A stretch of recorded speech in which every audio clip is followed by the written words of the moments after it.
the consent agenda items A through H in accordance with policy BEDD-R. Second. It has been moved and seconded. Is there any conversation, any discussion? All those in favor signify by saying aye. Aye. All those opposed? Motion passes. Our next item under educational services is the update on human growth and development curriculum. Dr. Boyle? Okay. Yes, Mr. President, members of the board, if you recall, a while back in a study session, we had a conversation by Michelle, a presentation and conversation with Michelle Berg regarding human growth and development. Since that time, as you know, Michelle has taken over as the principal of Excellencia School. And we have been fortunate enough to have Sylvia Earle from Monte Vista join our team in curriculum and instruction. And during that time, Sylvia has been coordinating with Michelle. And in terms of the meeting, the rules, the regulations, the policies, those types of things, and putting together the process to move forward with human growth and development. And what we wanted to do today was kind of give you an update in terms of where Sylvia and the committee are at in terms of getting to a recommendation for the board and give you a timeline for our piloting in the spring. So I'm going to turn this over to Ms. Earle. Thank you. Members of Cabinet and Governing Board. First of all, thank you for the opportunity to share with you what the committee's been up to so far. We've met one time, and we wanted to just give you an idea of what we think we understand your expectations to be and the projected timeline that we think we kind of foresee for the year. And we really like your feedback to make sure we're going in the right direction. So let me see if I want to make sure I pass this out before we start. Maybe it's just a little handout, but I'd like to collect feedback on each of these sections that I'm going to be talking about, so that if there's any error or any clarification you'd like to provide us for the committee, I'd like you to do that, and we'll have Hilda collect it for us at the. So.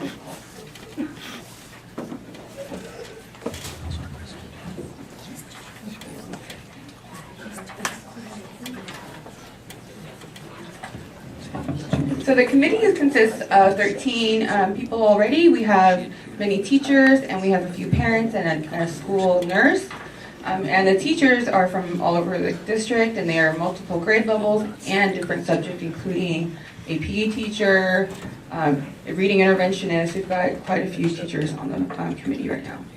We met a few weeks ago, and I gave them a little background about what's happened with this committee, about just giving them information, because especially the primary teachers, they really didn't know, and the parents didn't know that currently our curriculum is for 4th through 8th grade only, that it's really puberty kind of based program, and it's focused on abstinence only, and there really is no teacher training. And the primary teachers really didn't understand what the whole situation was, and I gave them that background, and also that the last committee came before the board and their proposal was not approved, and that they really wanted to know, because of that, they wanted to know exactly what this board was looking for in our future work. So the idea that we had in the kind of scope of our work, we're thinking that we will start, and what we did last time was to look at the laws and the rules from the State Board of Education and our governing board policies, and look at compliance to make sure we are in compliance with all three of those. And then we wanted to come in here today and talk about what kind of direction you'd like to provide us. And our next step is to kind of build a rubric to look at 3 different curriculums and to score each of them on a rubric, and then come before you with the recommendation after public review period. So that's the process we're aiming to take right now. In addition, I've been in contact with Planned Parenthood. I know that they were a contact you'd had in the past, and I just spoke with Vicki actually today, and she's interested in being part of helping us to design the tool that we will use for building the rubric, or to build that tool, and future teacher training as well. So far, how are we doing? Are these all true statements and everything? Okay. So we're on the right track. So here's what I think I understood were your goals. After speaking with Michelle and I read through the board minutes, this is kind of the idea that I walked away with, that you're really looking for a comprehensive program that really talked about the big picture, the physical, social, and emotional development of the kids, that it'd be age appropriate, that would be abstinence plus, so wouldn't, although the state law it says that we have to keep abstinence as the number one, we could tell them that's the only fail-proof way, yet we are allowed to give them more information, saying abstinence only is a very narrow view, that you want a curriculum that will be updated regularly, and that we know that cost is an issue, that there isn't a lot of funding for this right now, especially with the Common Core, none. And but maybe if we could find some video components where we can have that available, and lastly, training to teachers. Now, if I've missed anything, this is where I'd really like some more information. I believe we, and Tiffany, this is more her baby, if you want to call it that.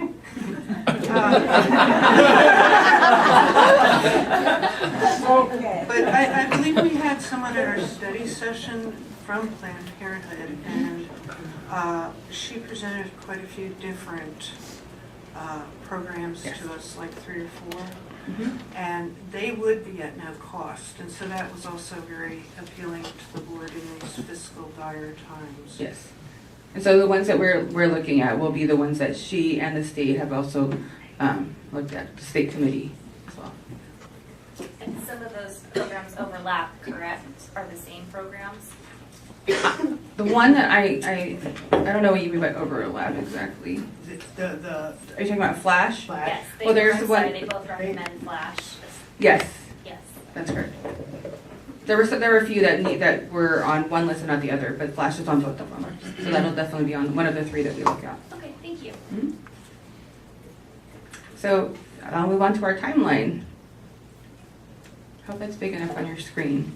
I tried to break it up into 3 different sections. So the committee work is listed first, and then the governing board presentations are listed next, and then our pilot implementation is listed at the bottom. So let me start with talking about the review committee. We had our first meeting, and we're trying to meet monthly.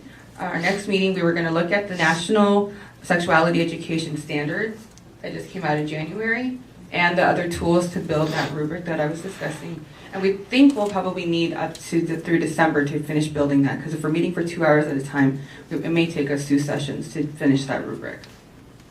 And then by the 4th and 5th meeting, we'd like to start reviewing and have a decision, that kind of a recommendation that we have in mind, but without sharing that with the public, as we're going to make that available, we're planning to make that available in March and in April.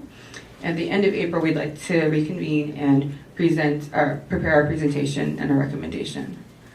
So then, if you look at the next row, the governing board part, I'm talking today about the plan and the timeline, and I'd like to come back with the committee sometime in March or April to provide another update, especially during that public review time, so you'll get an update about what the committee saw and also what we're seeing from the community point of view. And then come back at the end of May, or beginning or end of May, to present our final recommendation.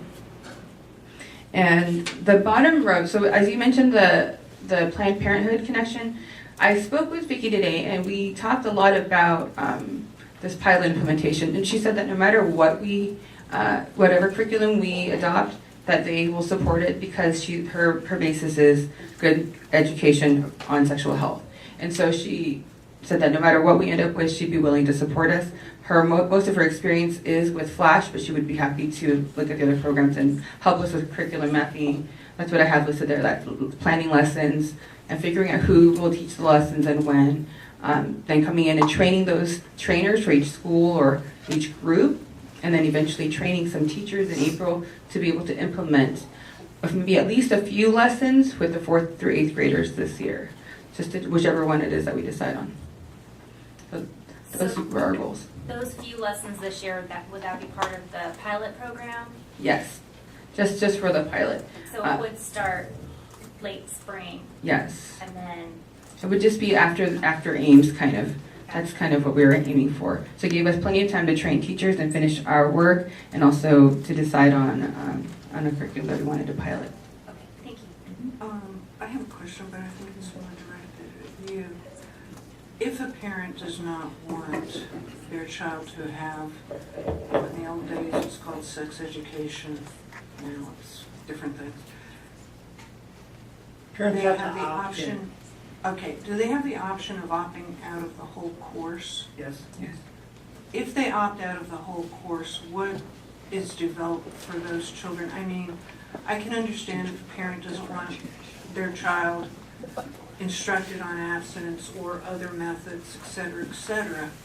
But the idea of body changes, emotional changes, hormones, and all that other stuff, are the children getting any type of instruction at all on other things, maybe not on the more that you would call the sexual part? Not if they opt out of the program So completely.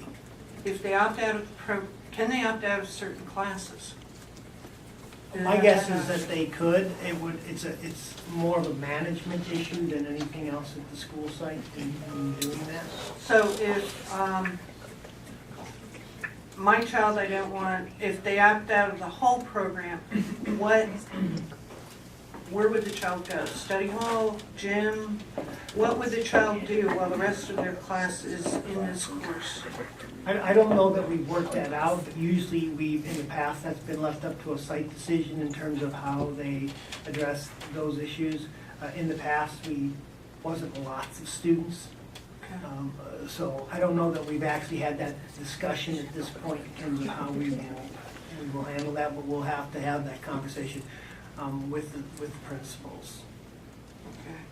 I'm just thinking if they don't want to go into the sexual part of it, at least give them some human various things as an alternative. You know, the Parent Bill of Rights, you approved that policy last year. Because the legislature approved a bill. Right, That's working. and really it gives the parent the options of almost checking, opting their child out of almost any of the curriculum that we offer. So in our case, if they opt out, we have to find a replacement that probably isn't associated with the human growth and development curriculum. What is the opting in process? What does that involve? Well, I don't know that that's necessarily developed, but the parents would have to actually submit a form that we would provide them that says, I want my child to participate, Okay. or I do not want my child to participate. So I think it would probably be helpful to the board then to have to include in this process, like what's the alternative curriculum that we're planning to offer? What's the default? The alternative curriculum at this point is our regular curriculum. There won't be an alternative human growth and development curriculum. Mhm. It'll be reading, math, science, social studies. That's typically what we've done in the past in terms of what those students spend their time on while if they've opted out. But again, I would say that our history in the past is that we don't have lots of children whose parents opt them out. This may be different, I don't know. Ms. Earl, I have a question. I don't know if it's something that can be answered today, but I don't know that the governing board has done a great job on public review in the past in soliciting and really listening to our constituents. And so I think it'd be probably in our best interest for the board to learn what that public review process would be before we get to it, so that we can give feedback and know what that looks like. And I appreciate that you included that you were going to bring that feedback that you do receive from the public to the board. I think that's really important for us to know what's being said when they're showing up and looking at their curriculum.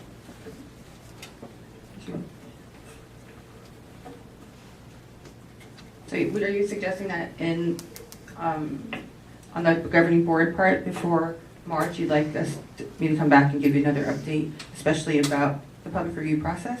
Yes,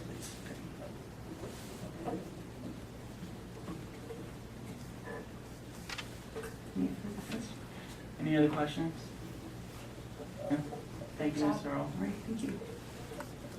We'll move on to another hot topic. Educational services, the presentation on sequestration of federal funds. Dr. Boyd.